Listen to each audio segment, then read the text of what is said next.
come behind the camera.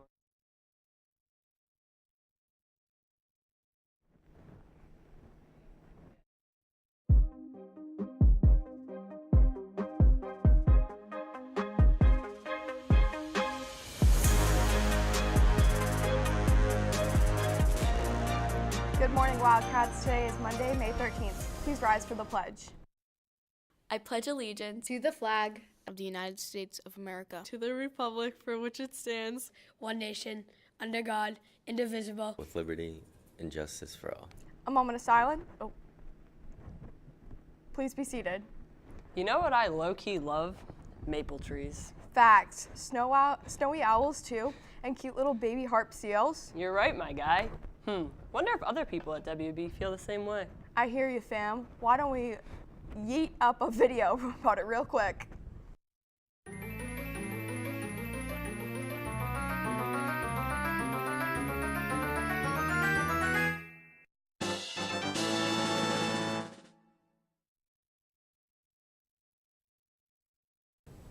As the world's population has continued to climb, reaching over 7.5 billion people, so too has our impact on the natural environment. Habitat loss, oil spills, global warming, the list goes on and on. Many feel that since we cause most of these problems, we also have an obligation to fix them. So we went out to ask some students and jabronis on the staff at WB what aspects of the environment they feel strongest about. One environmental concern that I have is the lack of clean and safe drinking water access across the globe.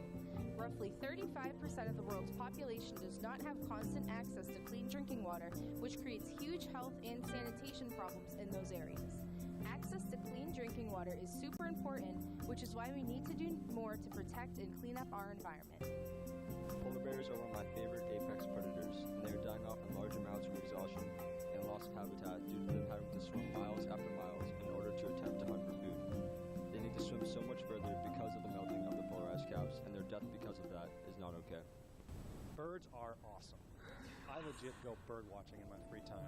I'm not even lying. Look at these binoculars. The problem is, global warming is screwing up birds' migration patterns. Insects are now peaking in the spring too soon because it's getting warmer quicker. But the problem is migrating birds are coming back at the same time they used to, so they're missing all the buzzing activity. They don't have enough food to raise their young. That's sad. Our best bet is to switch away from fossil fuels to cleaner energy sources like solar, wind, and nuclear. Bet. Preserving our country's amazingly awesome national parks is something that I'm hugely passionate about. Something magical happens when you go for a visit to one of these parks and see a geyser for the first time, or you just finish like an exceptionally grueling hike and you get to the top, or you encounter an animal like a mountain goat that you've never seen before just in their natural habitat.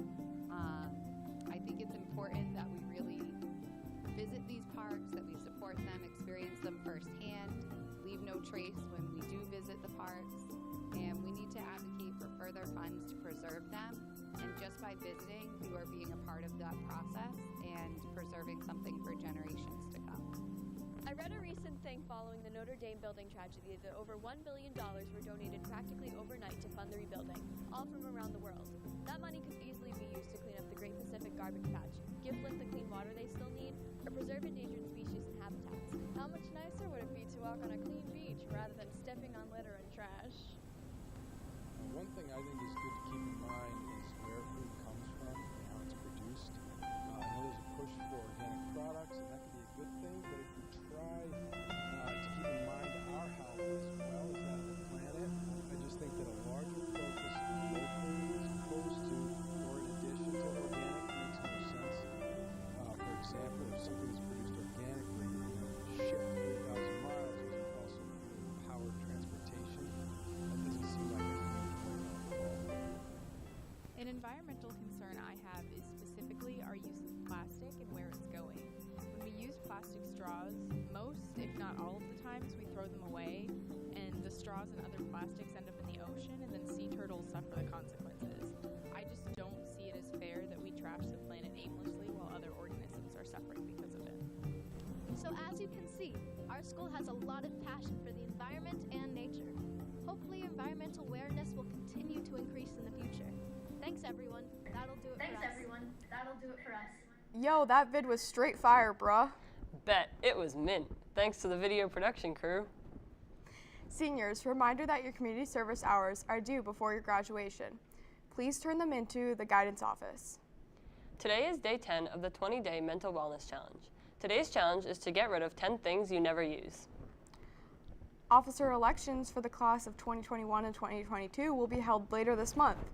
Any current freshman or sophomore interested in running for a class officer position for next year should see Mrs. DeSimone for a nomination sheet. All forms will be due tomorrow.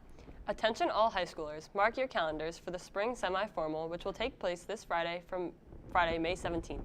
It will start at 8 p.m. and go until 10 p.m. Outside guests are allowed but must be signed up in the office before Thursday, May 16th.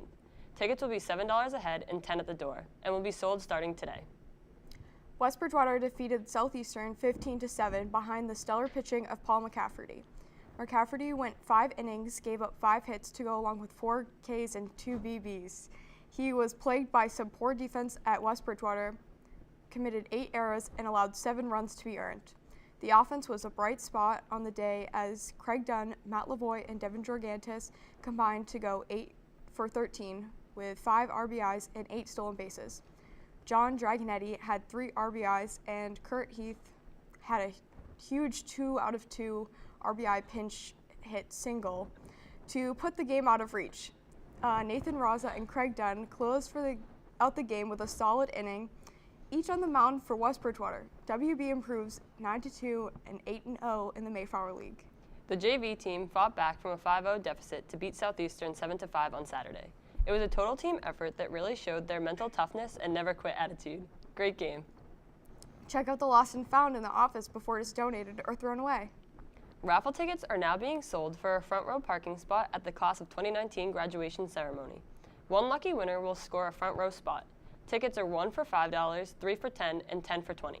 To purchase tickets, please see Gabby Sharkey. You can also find them on sale in the CAF during Power Block or anytime in the main office. A live drawing will take place on the morning announcements on Wednesday, May 22nd. The Wildcat Cafe is serving Pizza Max sticks with marinara sauce on the hotline today.